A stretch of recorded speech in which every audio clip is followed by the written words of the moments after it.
Hello, everybody, and welcome back to another episode of the Poker News podcast. We have a lot of action for you guys going down this week. I am your girl, Sarah Herring, joined by Jeff Platt and Chad Holloway. The gang is all back together again.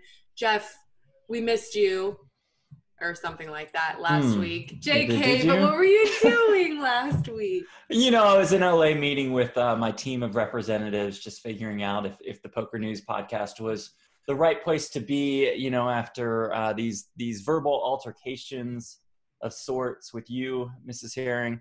Chad's been great. You know, Chad's been nothing but a supporter. He called me on the side. He says, listen, you know, I know you're dealing with a lot here. It'd be great if you could keep going. So, you know, I'm here for Chad, and it's nice to see you again, Sarah, or something like that. And you know, we're good to go. We're in the mix. Let's do it. Poker News podcast. Let's go. So sensitive, you know what I mean? These guys these days, they just can't take the heat. And you know what I say? If you can't take the heat, get the hell out of the podcast. Chad. But I can take it, kind of, sort of. Oh, I really hate our faking animosity, actually, because I love Jeff so much. And it used to be just us talking shit about everyone. I feel like throwing Chad in the mix now has really messed up our relationship. Yeah. Chad, the new Newman in my relationship. Chad, you were gone this weekend. Tell me what was going on. Yes, it was a busy weekend all around. Let me tease the guests real quick. So the PokerCoop wrapped up in Pennsylvania, the PokerStars 2020 PokerCoop. The winner of 3 events in that series, Zachary Grunberg, will be our guest. I'll chat with him a little later on. But of course, the big story of this episode is what transpired at the inaugural and probably last Midway Poker Tour stop in the Chicagoland area that went off well for the first few days, and then on day 2 was marred by a big payout scandal that we're still feeling as we're recording this episode. And you know, we'll get into all the salacious details. And I was there. I was piecing together what was happening kind of in real time. I think I've got a good idea of what exactly transpired and a timeline to it. And you know, I'm going to try to lay it out here in this episode. Dude, honestly, when I saw the scoop going down, I was like, don't worry, folks. We are going to have the insider info because my boy Chad just happens to be at this tournament, which I think was, you know, lucky for us, maybe unlucky for those who happen to be at the stop. And I feel like, why don't we just get right in? Chad, please give us all the juicy details. What went down? Good luck. Hey, all right. This might be a little long-winded, but bear with me. So the Midway Poker Tour is this new poker tour that was established, and they were going to have their first event in the Chicagoland area, basically in the suburbs west of the city. And in Illinois, they have casinos, but a lot of the poker is run out of what are called like charity games or these gaming charity licenses. And so it's not uncommon for a poker entity to partner with a charity entity and hold these events and raise a little money for charity, but really it's kind of a way of skirting the law, if you will, a little bit. You're still benefiting the charity, but you're still able to offer some games. Now, this has usually been done on a smaller scale. This particular event was ambitious. It was $1,100 buy-in, $100K guaranteed main event. There were going to be 2 starting flights, Friday, Saturday, and day 2. They'd come back to play down to a winner. And Friday, Saturday went off really well, actually. It was now this event took place in like the ballroom of a hotel, of a Sheraton Suites. And so, you know, it's a little unorthodox. You're used to playing poker in casinos or what have you. But again, this is Illinois. There is precedent of these sort of events. And it went off really well the first couple of days, 266 entries. And of those, 31 made it to day 2. And they were in the money come day 2, guaranteed $2,300. The winner was slated to take home $55,000. Now, because of the Illinois gaming charity laws, they cannot pay out cash, right? So what they can do by law is pay $500 over the amount of the buy-in, right? So in this case, it was $1,100 buy-in, $500 more. They could give $1,600 in cash, but they still needed to award prizes for the remainder of it, right? So in theory, this is how they were thinking. This is what their plan was, how they were going to exploit the loophole, is they were going to pay out in precious metals, right? Silver, gold, whatever they might acquire. And so let's say, Sarah, you cash the tournament in 31st place for $2,300. You'd come to the payout desk. Here's your $1,600 in cash. Here's your $700 in silver. And right over here is a guy who will buy your silver for $700. Right? So they just basically buy it it's back. a great time for precious metals too, by the way. Maybe people should just keep their precious metals if they did win. Just saying. Well, this was their plan, right? And they were going to it was silver. It ended up being silver in the end, so let's just stick with silver.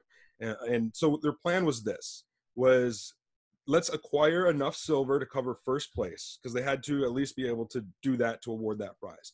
That's all. We'll need to acquire $55,000 worth of silver.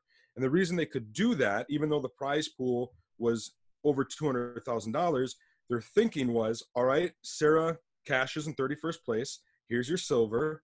You go over, you sell it to the guy who's there for your $700, and then they give me the silver back. And I can do that process all over again, right? So I could just recycle that silver up until the end. That was the plan. And they thought, they had the loophole, and, in honesty, that if they were able to pull that off, it would have worked fine. There would have been no issue. However, on Saturday, some representatives from the Attorney General's office in Illinois stopped by. They're the ones responsible for keeping an eye on all these charity gaming licenses. They want to make sure everything is legit from the charity aspect of it. So they came in, they seen what was happening, and they're like, no, you're not going to do that. You cannot have somebody on site to buy it back. You also cannot recycle the silver like that. You have to have silver for the amount that you have to pay out for all the prizes. So in this case, they could pay out $1,600 times 31, which was around roughly $40,000, but they needed to come up with $208,000 in precious metals.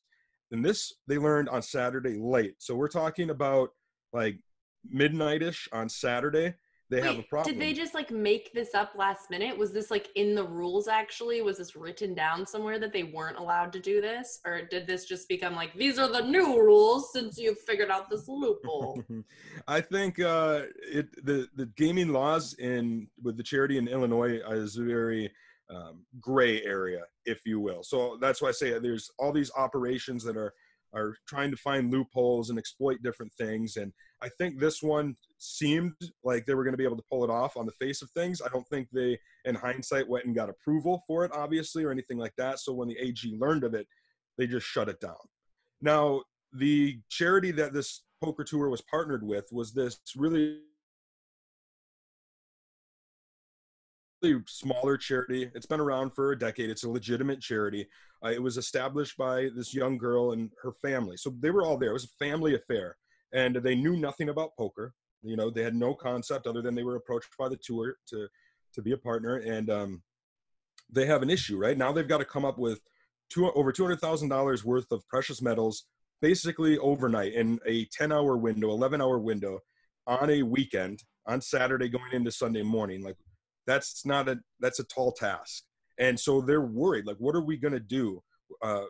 They sat up, probably all night, trying to wonder what they were going to do. Somebody put them in touch with this silver dealer based out of my home state of Wisconsin.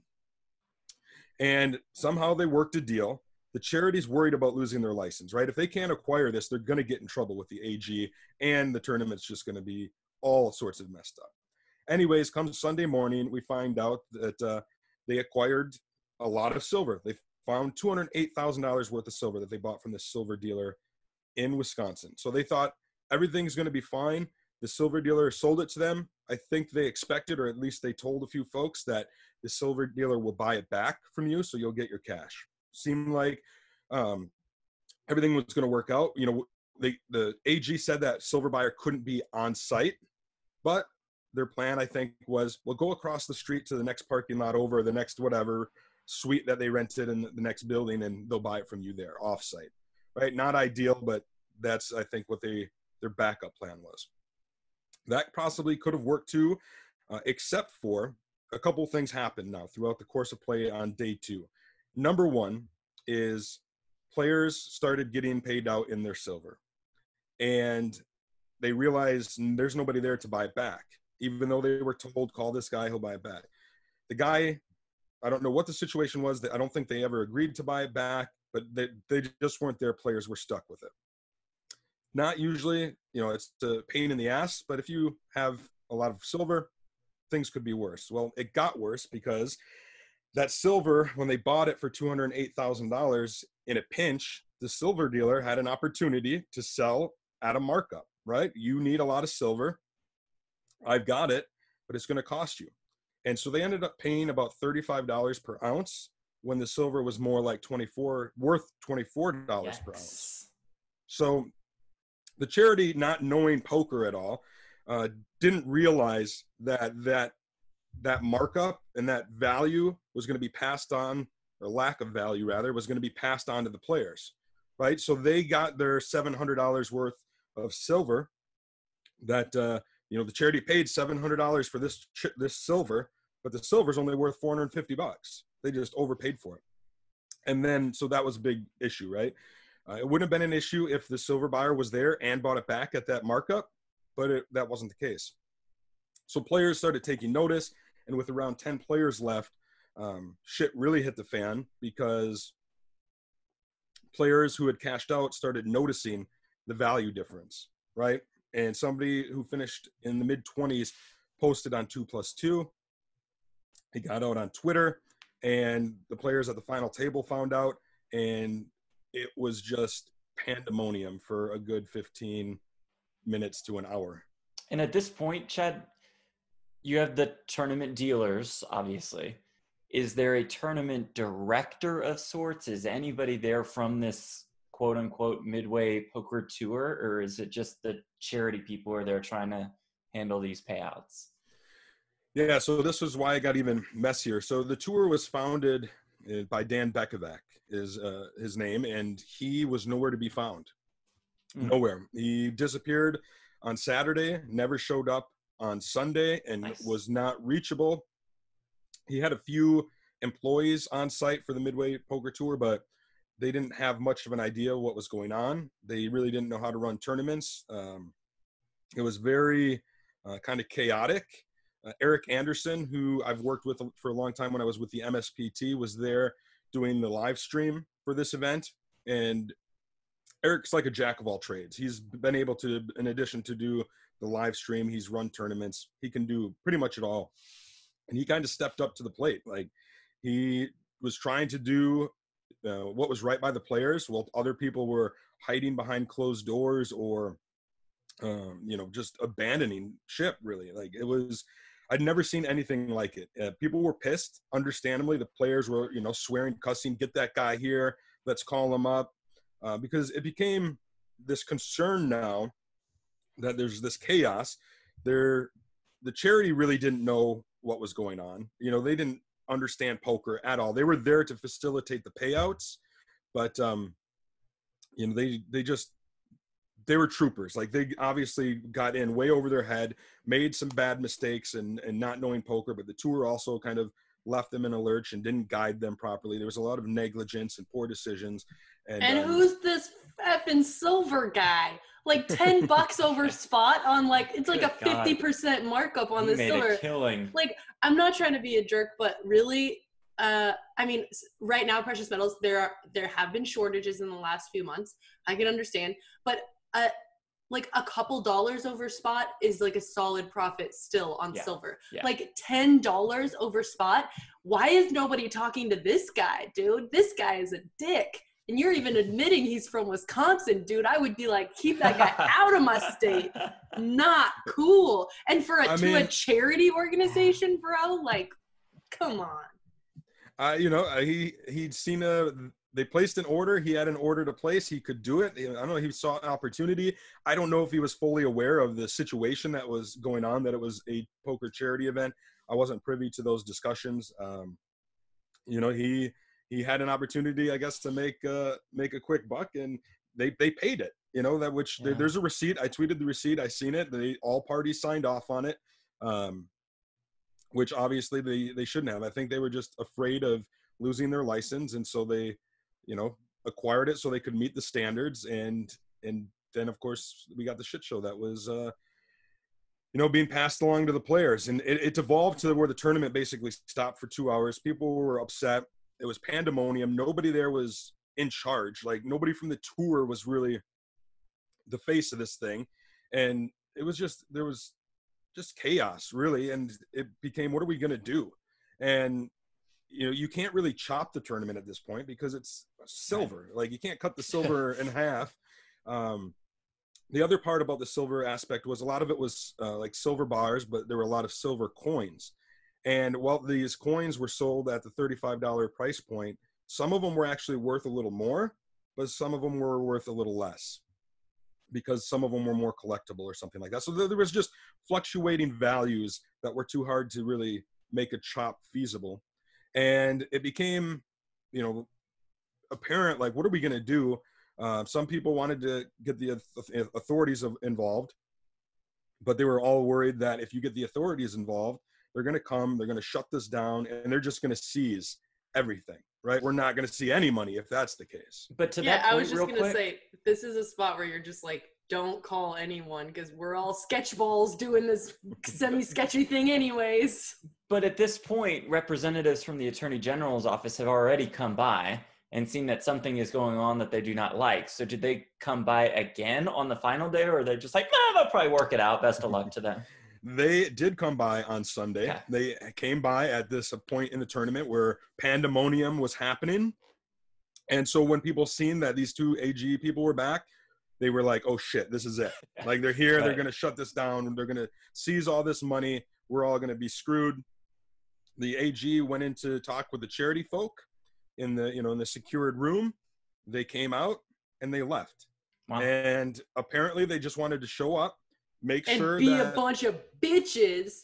That's exactly what they wanted to do. Man, I hate those guys. They wanted to make sure that the charity actually acquired the $208,000 in precious metals that they needed to, and that they weren't, you know, buying it back on site. Those were the two things they were worried about.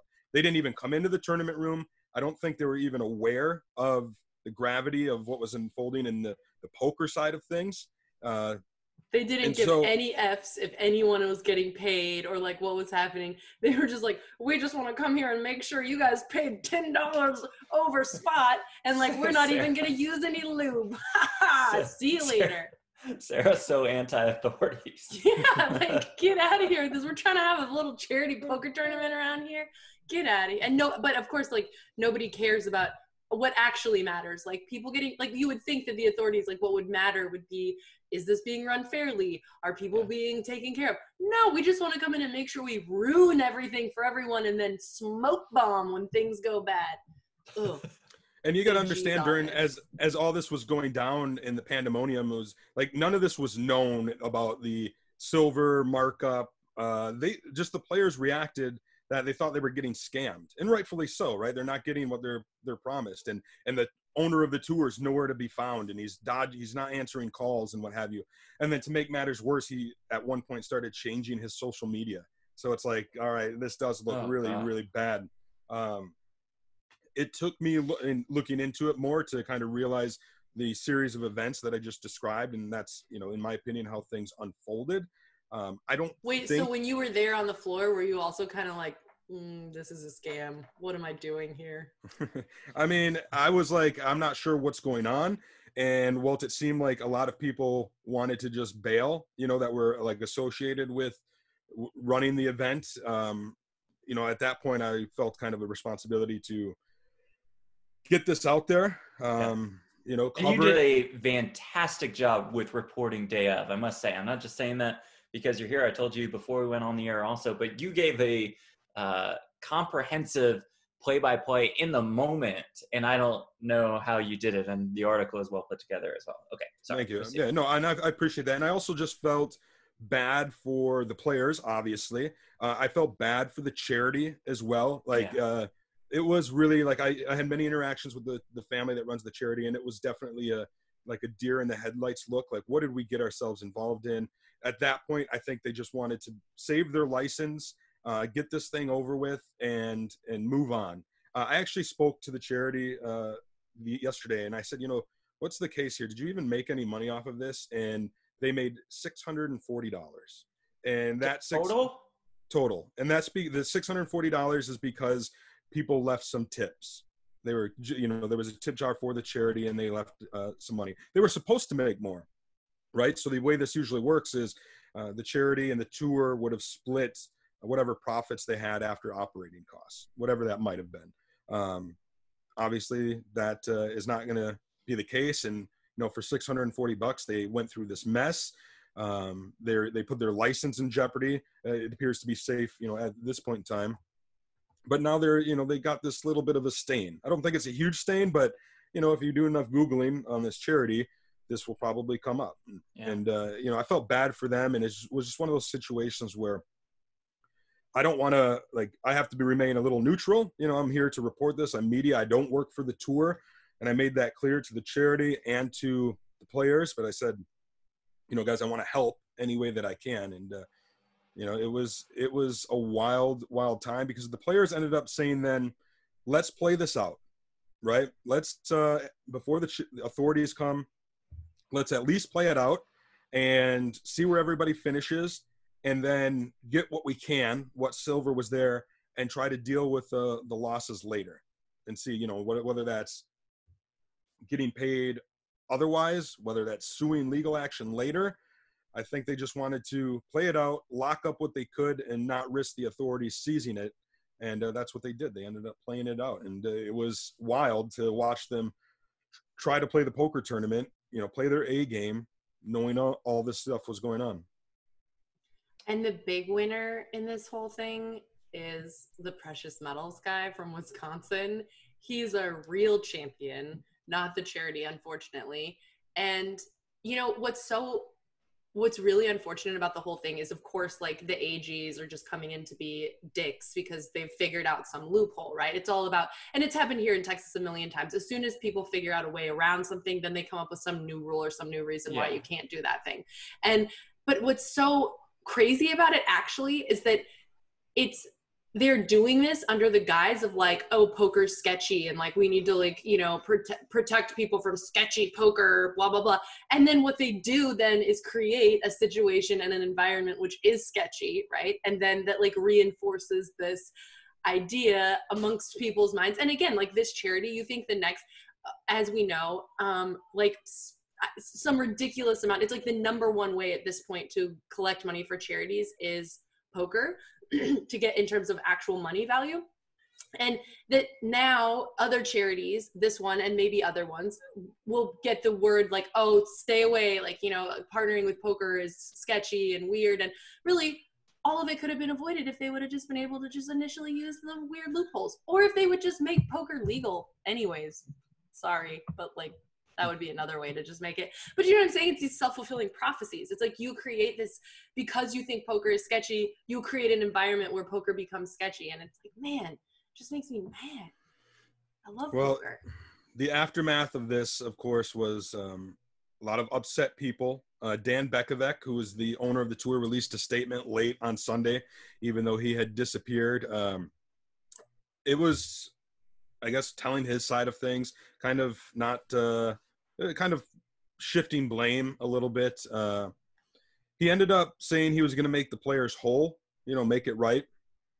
And as of today, as of this morning, so I'm in contact with all 10 of the finalists. We have a group chat, so I'm learning a lot there. 31 players cashed, and I'm looking at the list here. Of those 31, apparently 15 have been made whole, right? The thing is, though, that only 2 of those are from the final table, and they were the 7th, 8th, and 8th place finishers. And so the big money really is still yet to be paid back.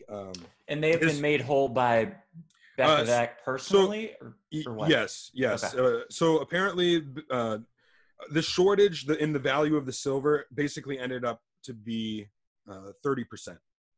Give or take just a little bit, but for simplicity's sake, it's 30%. So every payout was basically short 30%. And Bekovic has said that he's going to make everybody whole. Now for the winner, that's $16,500 that he's still short and due, and apparently is going to get paid back, but we'll see. There are some sketchy, shady stories that have since arisen about Dan Bekovic. He has, I guess, a history of swindling, not paying debts. There's not a good reputation amongst a lot of poker pros who have now, seen this and have kind of come to speak out against him. And, other details have emerged. Poker Bros, which is, unregulated site, but a lot of people play on it. They have different clubs within this site, and one of them was a club run by Dan Bekovic and others in his group, and he was having people sign up for Poker Bros like as a registration process step, sign up for here. Bad luck. Yep. And Poker Bros realized this and seen the aftermath of what happened, and they banned his club, which I don't know all the details, but we're not talking a club of like 15, 20 people. We're talking a big club. It was one of the bigger ones, probably tens of thousands of players. And those, it's unregulated. And the way those things work, I'm not confident if, funds are secured and things like that. And so with that club being shut down, this was just yesterday, there could be some ramifications, some big consequences for that as well. So I don't think we've heard the last story. Hopefully the players continue to get paid back.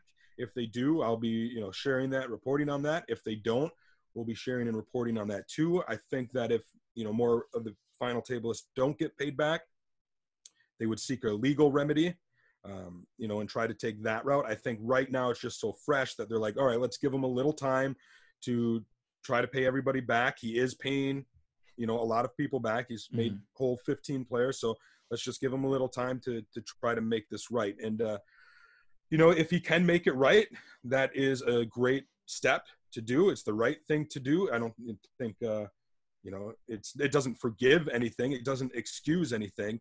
There was obviously some very bad decision-making and, both before, during and after the event. And, him not being there to put out this fire or at least help contain it as it was unfolding, it's just, to me, unacceptable, unforgivable. I was dumbfounded. He just left a lot of people in a shitstorm without an umbrella. Well, he was tucked away, hidden somewhere else. And he not only did that, but says in his statement, quote, "It was decided that silver would be purchased by a supplier at $35 per ounce or $11 overvalue per ounce, like we mentioned." Then says, "This was not my decision." So, whose decision would it have been then in this scenario? Because he's the boss. He's the only guy at the top, right? So he's saying like, well, sorry you guys got underpaid, but this wasn't on me. I didn't agree to this deal. Yeah, I think by saying that, he's kind of insinuating that was the charity. Okay. Right? That the charity was the one who did that. But I've seen the receipt. It was signed off not by him. Dan Bekovic didn't put his name on it because he wasn't there. But when they delivered the silver, a representative from the charity signed it. The person who delivered the silver signed it. And another employee of the Midway Poker Tour signed it as well. So whether or not it was your idea or that you wanted to do it or didn't want to do it, it kind of doesn't matter because you did it. By your proxy representative, you put your name to it, and you're the top guy. This falls to you one way or the other. You are the owner, the founder of this tour. This is a situation that you need to take responsibility for, and he's taking responsibility, it seems, right now in trying to make players whole a little bit. But it's like I said, please do that. I want to see the players made whole. But as far as taking responsibility the day of, it was far from it. And he did apologize in one of his statements to, myself, Eric Anderson, who I mentioned, and some others who were there and didn't abandon ship, if you will, and tried to make the best of a really, really, really shitty situation. Because I have no doubt that if Eric and me being there and capturing what was happening and kind of coordinating with the players and the charity, that what would have happened would have been that the charity said, we're in way over our heads. We're going to call the AG's office and and get guidance from them. And then the AG office would have swooped in and said, we're shutting this all down. We got to figure out what happened. We're going to shut it down. We're going to take all this silver until we figure out what happened.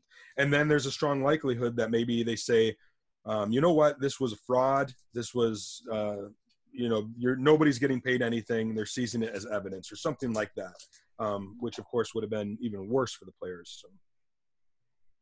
Did he in any way explain his absence in this statement?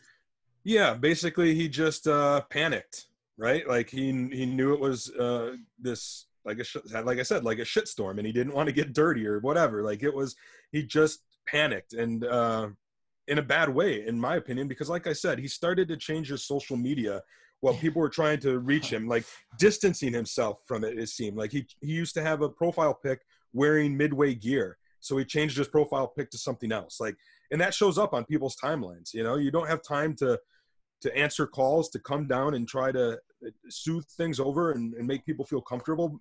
Instead, you're doing the opposite. You're doing these, you're not responding, you're changing things, and it's making it all the worse. And, I get the fight or flight response that some people have. And I guess his is to fly away from it. But it really, the players were pissed.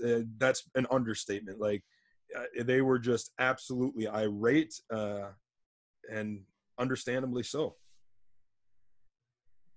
Well, it was so I've been doing this for a long time, and it was a shit show. I've said that several times. It's hard to accurately portray what things were like on the ground as this all unfolded.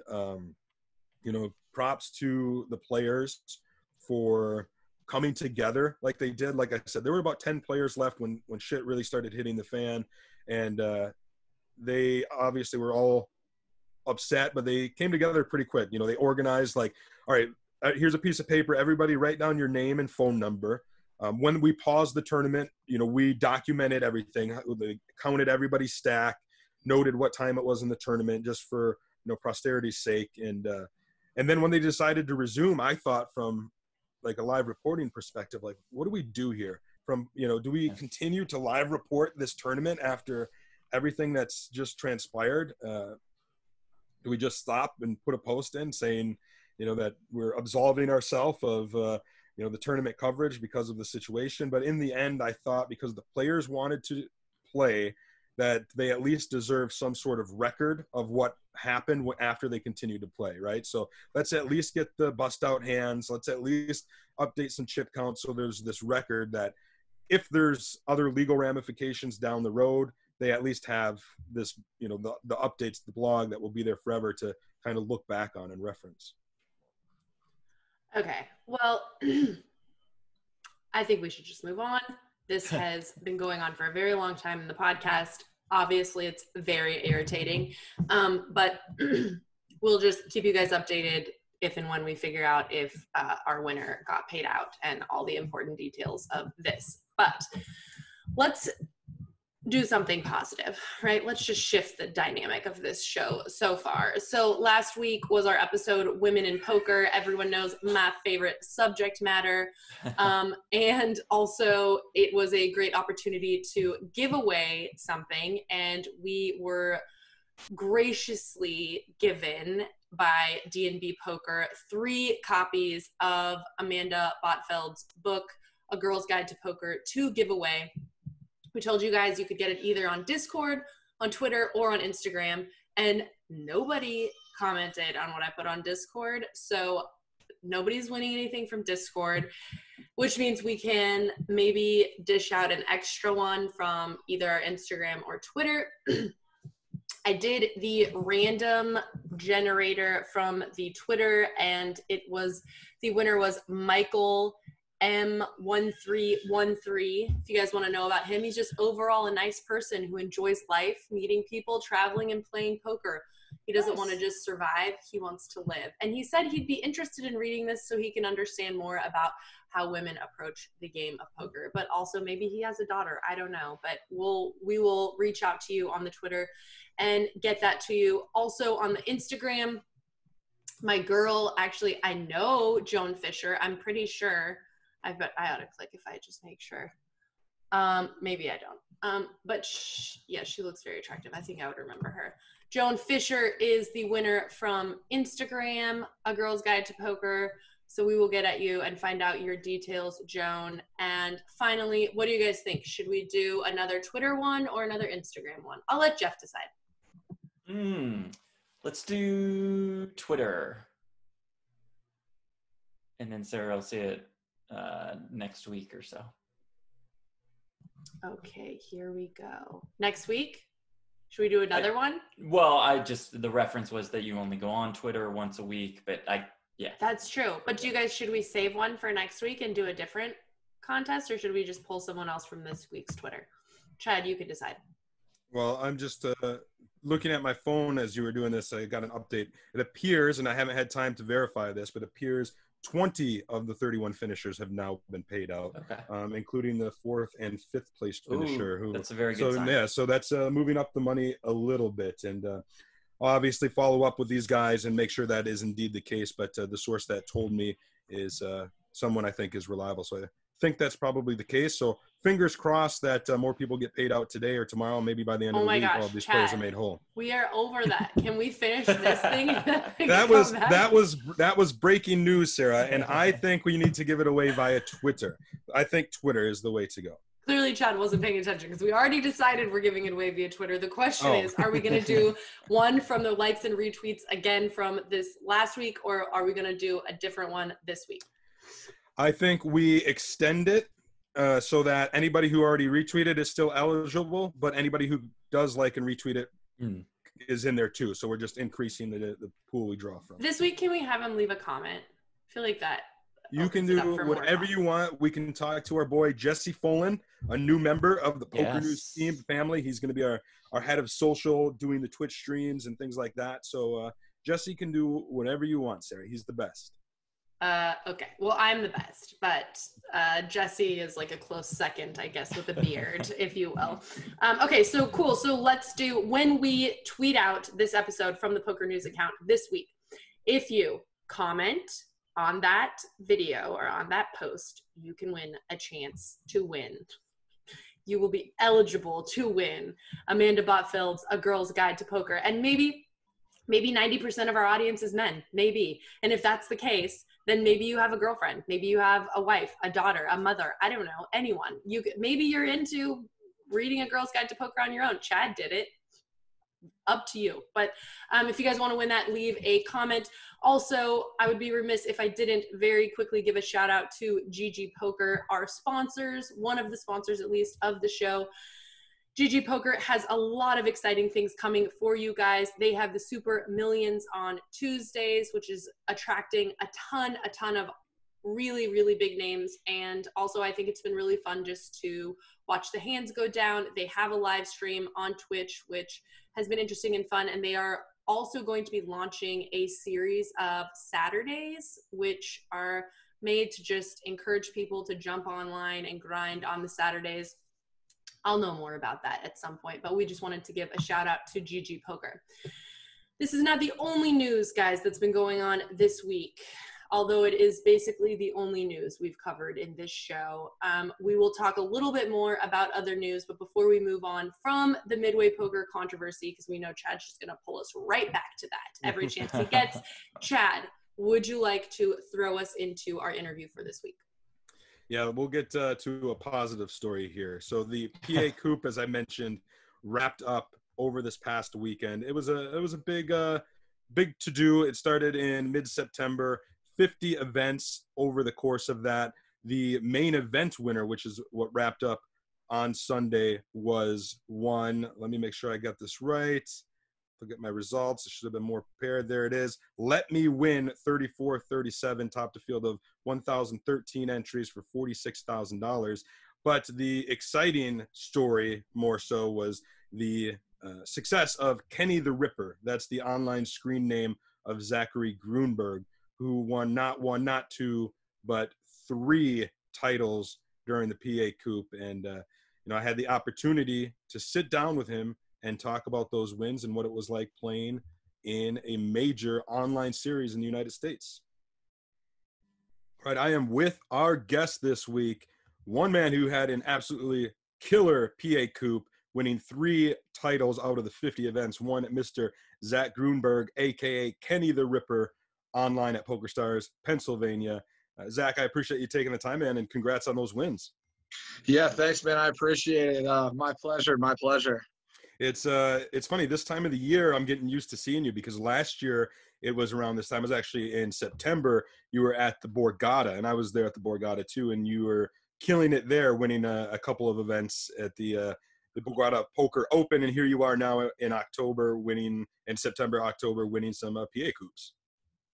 Yeah, it seems like the fall season usually brings some run good this way. So no complaints. It's obviously a little bittersweet not to be able to be at the Borgata this year. It's kind of crazy, I mean, it's nice. Obviously, I feel very grateful to have online and that PA is legal and PokerStars.pa is awesome. But, like, you know what I mean? Like, the prize pools and just, like, seeing everybody and hanging out doesn't really compare. Mm-hmm. Yeah, I was going to ask what you've been doing with live poker. Pretty much shut down for the most part because of the pandemic since March, really. And I mean, fortunately, you are in one of the areas where there are some online options between, the PA Coop in Pennsylvania, and then right across the border, you have the New Jersey options. Yeah, so I actually haven't really got to check out the New Jersey options. A couple of the PA regs actually were messaging me, or they're like, hey, are you planning on going down to New Jersey at all for any of these tournaments? And I wasn't really thinking about it. But I guess they have like a 1K and which is the highest buy-in. PokerStars.pa hasn't even had a 1K. Right. So I wasn't originally planning on it, but mainly, man, what I've been doing is just one, I've been trying to stay sane. So I've been working out and everything and just trying to get by, and then just grinding PokerStars.pa. I mean, I play a little Ignition Bovado, a little ACR, but I think PokerStars.pa is just the best. I'm gonna have the highest ROI on PokerStars.pa for sure. So I enjoy it there. It seems like the variance is a lot less actually than most sites for MTTs. Tell us about the screen name Kenny the Ripper. What's the story behind that? So I didn't want to be Hustler Groon just because I was why would I name myself Hustler Groon? That's stupid. Because then whatever, it's a known name. So I just felt stupid being a known player. So I was Kenny the Ripper, which is it's an Attack on Titan character. It's an anime. It's probably one of the best animes. I got super into anime in this last year, right? So I never really watched too much of it, but I've been hammering it out during COVID. And Attack on Titan was one of my favorite ones, and Kenny the Ripper was a pretty awesome character on there. So I was like, whatever, sounds good to me. It sounds cool. We were talking off the air before the interview about our respective backgrounds. Now, people listening on the podcast can't see it. Those on the video can. We both kind of have you've got a lot of video game stuff. I got a lot of comic book kind of stuff, but both, pop culture kind of stuff. Definitely. Well, imagine if we combined the collections. It would be heaven. It would. It'd be quite a bit. But I certainly loved it when you fired it up, and I seen that stuff in the background.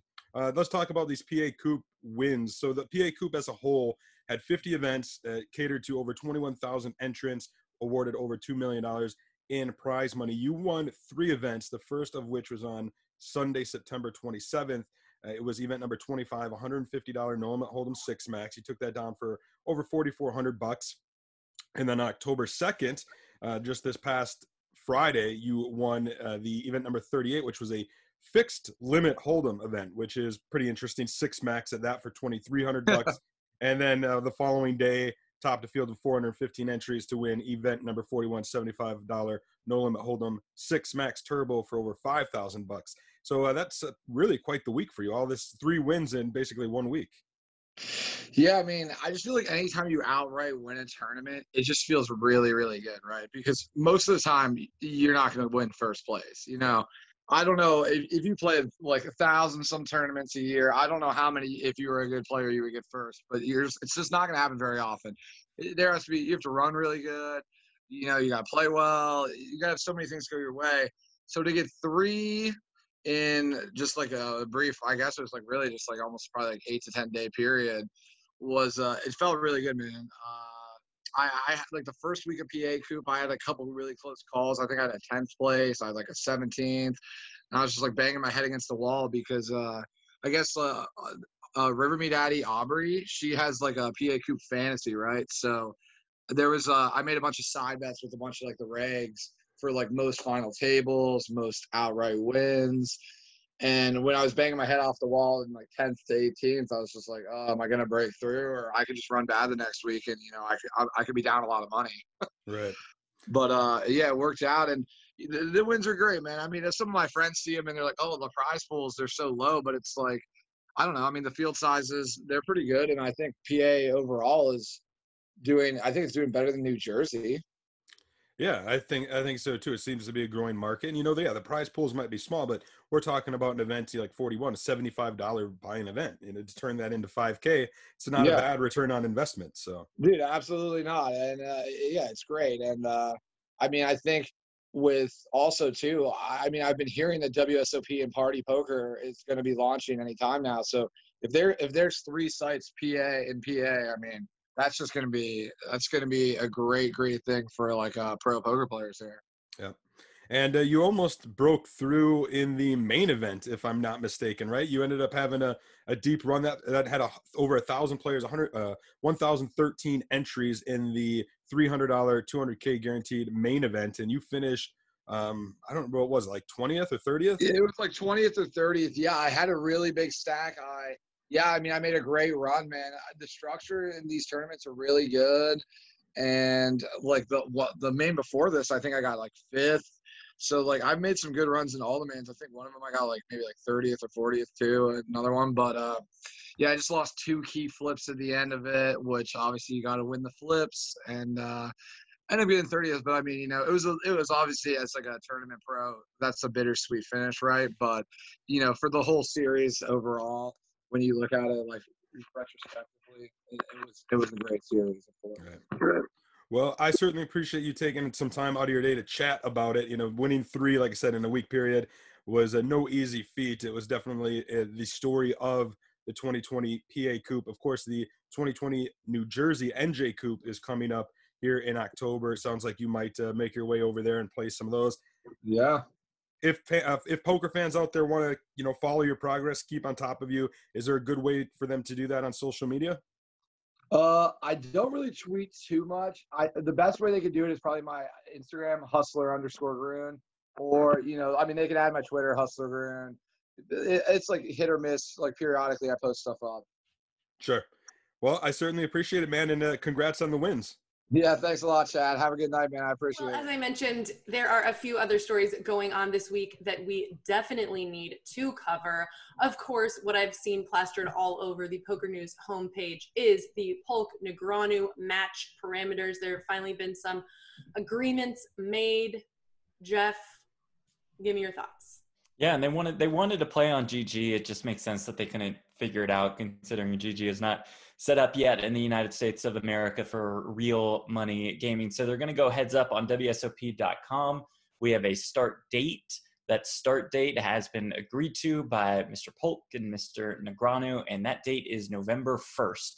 So we are about 3 weeks away from this heads up match. It's going to be 2 tables of 200, 400, 25,000 hands. So it is going to take a decent amount of time. It looks like they will play a couple times a week, and those sessions will last a minimum of 2 hours, and they could both agree to move ahead an hour at a time. At the halfway point, whoever is down can just wave the white flag, can just get out, can run for the hills, or the players could agree to raise the stakes from 200, 400. It does look like there will be some kind of video coverage either on PokerGo or on PokerGo's YouTube channel or maybe Facebook page or something to that effect.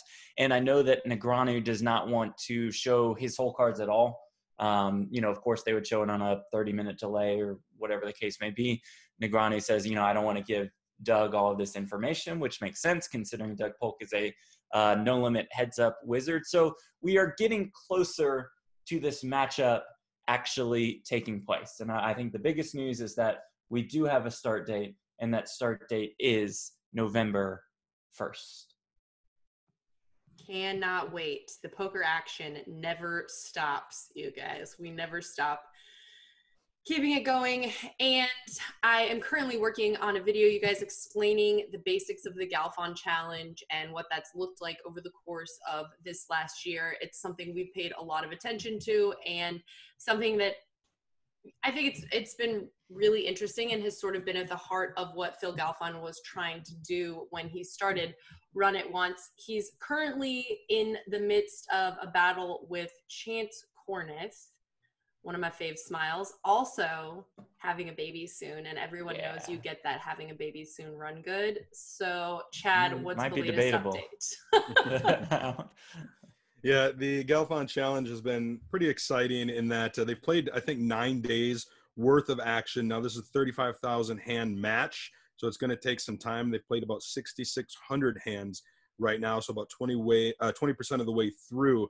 And it started off pretty even, but then I guess Galfond hit his stride, pulled out to a 6-figure lead, and then has kind of just been adding to that little by little. Right now he's up about 280,000 from the last recap that we did on PokerNews.com. Mo Nuara is watching that. We actually have a Galfond Challenge hub on PokerNews.com that's pretty new, and I'll actually put that in the show notes so that people can check that out. It's got all the information about what the Galfond Challenge is, the latest updates, interviews, and all the good stuff. So a one-stop shop for all things Galfond Challenge.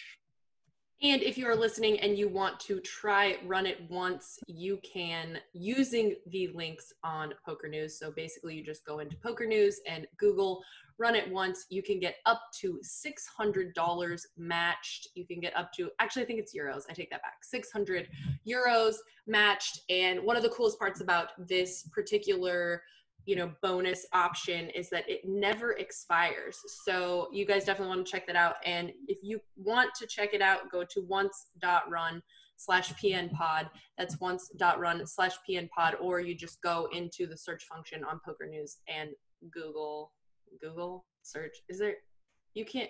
Google's just not a search. I take that back.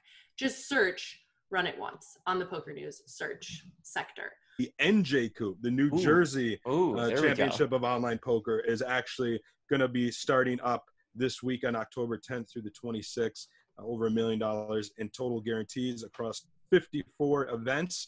It's very similar to the PA Coop, schedule-wise and things like that, but another good series that will be happening there on the East Coast, and of course that we'll be talking about in future episodes of the Poker News podcast, and hopefully doing some updates or other content from the NJCoop. Yeah, one can hope, one can dream. There's also some other news stories that we can't cover because we're being silenced in the media. So just so you guys know, I'm sure you can imagine what those stories might be, but I just want you to know and understand that as the media, we live in a day and age now where we are being silenced, and I am furious about it, and I feel like really upset. So I guess, is that just where you guys want to leave it? You guys have anything to say about that? It's hard to turn from that. I mean, the last time silver was worth $35 an ounce was in 2012.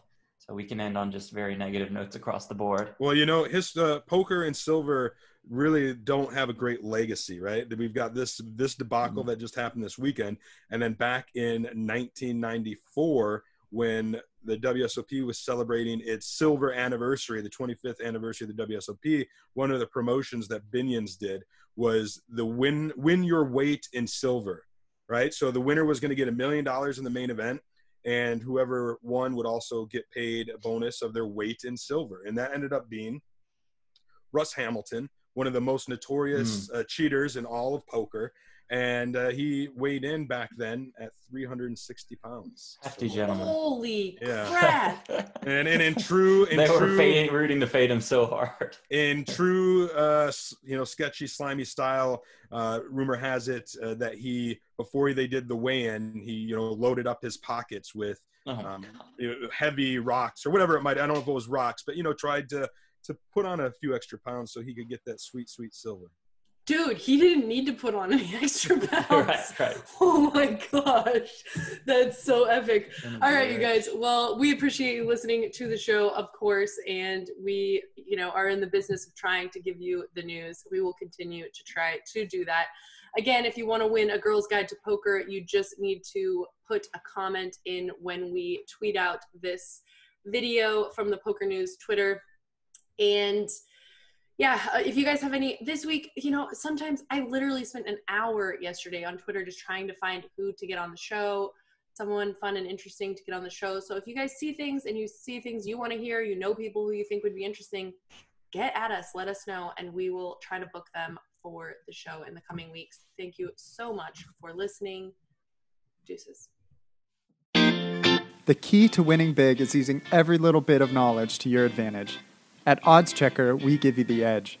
Better odds, better picks, and better offers to make you a better bettor. Why settle for less? Quickly compare the odds at every sportsbook to ensure that you're getting the best price to maximize your return. Not only that, but we have experts on every sport, from hoops and football through to soccer and boxing. Our experts analyze the form and study the stats to deliver you totally free picks and parlays. Oddschecker also highlights the most lucrative welcome offers in the industry. If you're looking to open an account, then you are eligible for hundreds of dollars in totally free bets. If you're new to legal sports betting, then we're here to help, offering simple advice to understand betting guides and updates on your state's current legislative situation. Visit us at www.oddschecker.com/US. Oddschecker, sports betting smarter.